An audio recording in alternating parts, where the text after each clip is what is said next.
Greetings, seeker of wisdom and inner peace. Welcome to this special guided meditation. For the next several minutes, we will embark upon a journey of self-discovery and liberation. Let's begin by preparing the mind, body, and spirit. As you settle in, take just a moment to make any final adjustments for comfort. Take the time you need. When you're ready, close your eyes ever so gently. Breathe in deep and slow through your nose. 1, 2, 3. Exhale slowly. 1, 2, 3. Inhale again. 1, 2, 3. And exhale slowly. 1, 2, 3. Continue breathing at a measured pace, allowing the air to flow through your nose and then escape through parted lips. Release any tension or tightness you may be carrying anywhere in your body. That's it.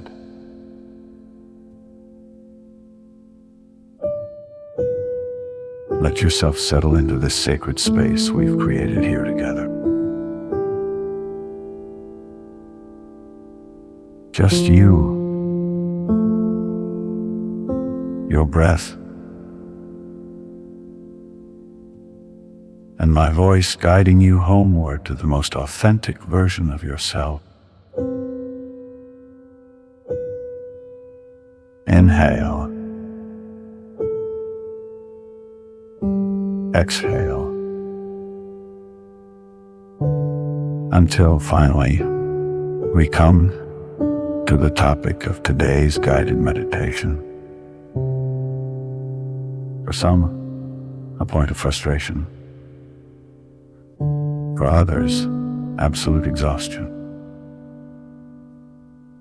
Of course, I'm talking about job hunting.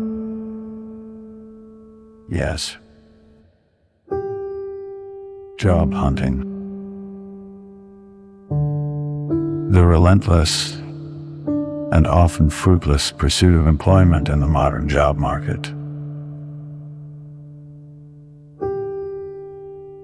Hopefully, this is just a temporary setback for you. Maybe you lost your full-time job because the economy tanked, and now you're stuck in a dead-end retail position while waiting for the next round of layoffs. Or perhaps you're trapped in the purgatory of freelance gigs. You know, the ones that pay in pennies per hour and require you to build your own website in the hopes of avoiding the likes of Fiverr or Upwork. Remember those days when you'd start at 6 a.m. and immediately check Craigslist for work from home opportunities? The times when regular paydays were a godsend. Yes, reminisce on spending the entire month building up $200 in tips, only to drop it all on overdue rent and some kind of protein bar. Those days when your daily prayers revolved around your landlord having a pinch of humor and a pound of mercy. Breathe. Slow and steady. As you now sit droopy-eyed and over-caffeinated at your kitchen table, staring blankly at a laptop screen with a job application open. a sterile landscape of bullet points and buzzwords demanding enthusiasm, proactivity, and team player skills. Or maybe you've hit the point where your resume is longer than your dating history, filled with titles that are vaguely related to what you actually do.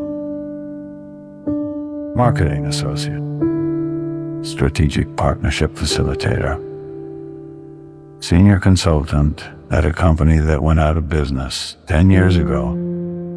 And because you never kept in contact with anyone, you don't have any usable references by email, phone, or otherwise. And then there's the cover letter. Your carefully constructed persona, honed over countless late nights, binging self-improvement gurus. Maybe this time your calibrated blend of impactful and strategic thinking will actually translate into something more comforting than the rhythmic drip, drip, drip of a leaky faucet. Picture yourself as you stand vigilant against the reality of all that effort being thrown to the lions of automated applicant tracking systems. We've all been there, nose nestled deep in that digital lint trap where bachelor's degrees go to die, choking on the fumes of ballooning student loan interest, unfulfilled expectations, and half-written blog posts titled "How to Manifest Your Dream Job While Eating Ramen Noodles."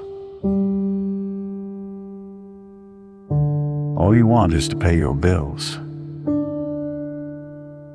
Maybe eat something that isn't packaged in microwave-ready plastic. Soldier on.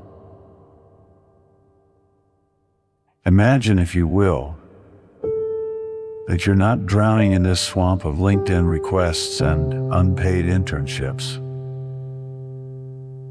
No, you're looking at something entirely new, like a reply email. That oh-so-rare acknowledgement of your existence from a company that doesn't stink of a multi-level marketing scheme. The confirmation that your 100th application in 3 days didn't go toward an ad for a job that never existed, or one that was posted with no intention of ever hiring anyone, and only served to make the current, overworked employees believe the company gave a damn about their demands for more help.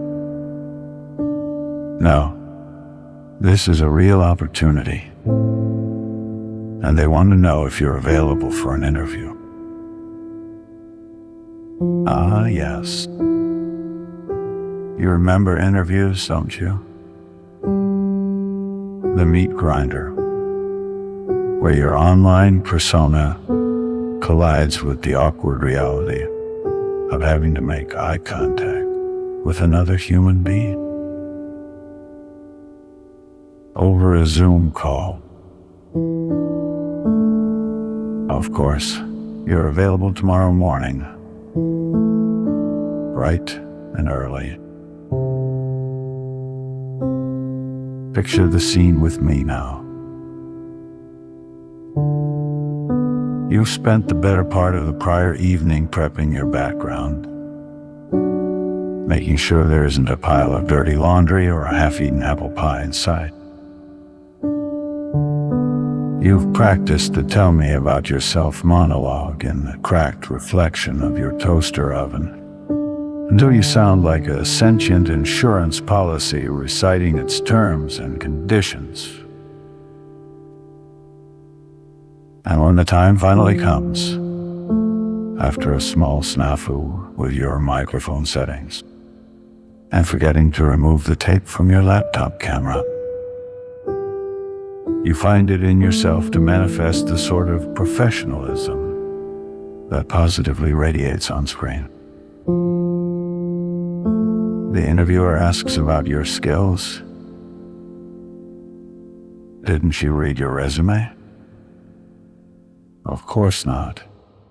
It's up to you to recall how you chose to reframe 3 years of irrelevant experience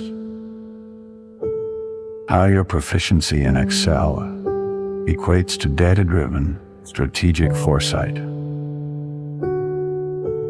and your ability to microwave popcorn translates to resourceful time management under pressure.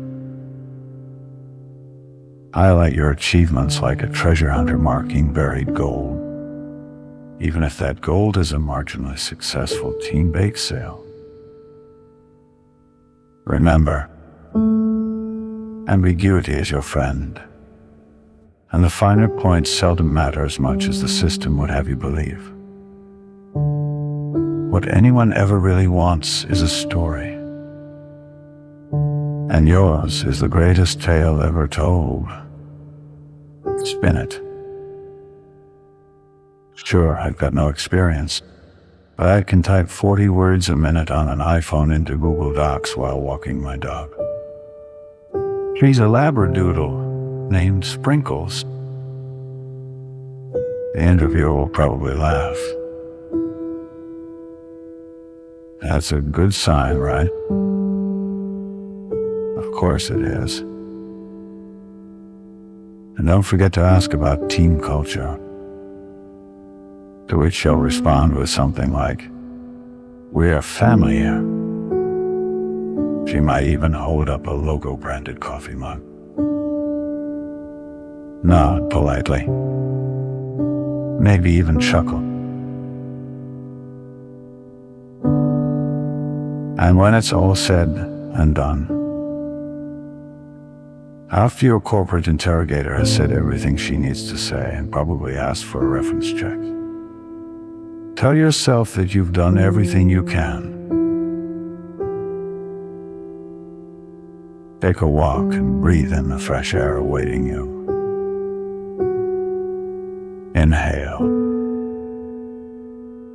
Exhale. Don't dwell on the soul-crushing follow-up. The email chain that up until now was more likely than not to spiral into the void. Instead, focus on the moment you see that flash in your inbox reading, "New hire." A most welcome departure from the expected. We appreciate your interest, but we've decided not to proceed further with your candidacy. Or even worse, silence. No. Let yourself smile as you check the email again. Your new title: Remote Customer Service Specialist. It's not glamorous, but it is something. Your next paycheck. Imagine your first customer interactions. Providing their order history while eating takeout from that Thai restaurant you thought you'd never visit again for a lack of disposable income. Picture your new coworker pinging you through private chat, asking for help, with a question he could have answered if he'd logged into the last meeting or bothered to open HR's previous 2 emails. This is you, no longer breathing in the noxious fumes of what if and you'll nail it next time. Up here on Mount W2, the air crackles with the static electricity of possibility, and it smells like freedom. No more endless scrolling through job boards where every opening requires at least 7 years of experience. For now, you can define success on your own terms. It was never about finding the one perfect job. No. It has always been about celebrating the exquisite condition of being human in a world that desperately wants to compress you into some neat little box labeled Competent Professional. It's about enjoying the ride and the last slice of pizza. Remember that truth every time you catch yourself mentally preparing to launch into a practice recitation of your value proposition. You're so much more than your portfolio. Well, at least until you're laid off again and replaced by an AI chatbot that sounds like Scarlett Johansson. Then it's back to the drawing board.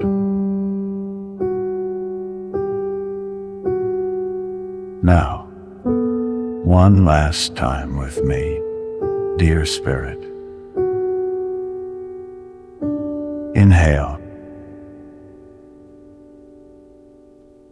Exhale. Inhale. Exhale.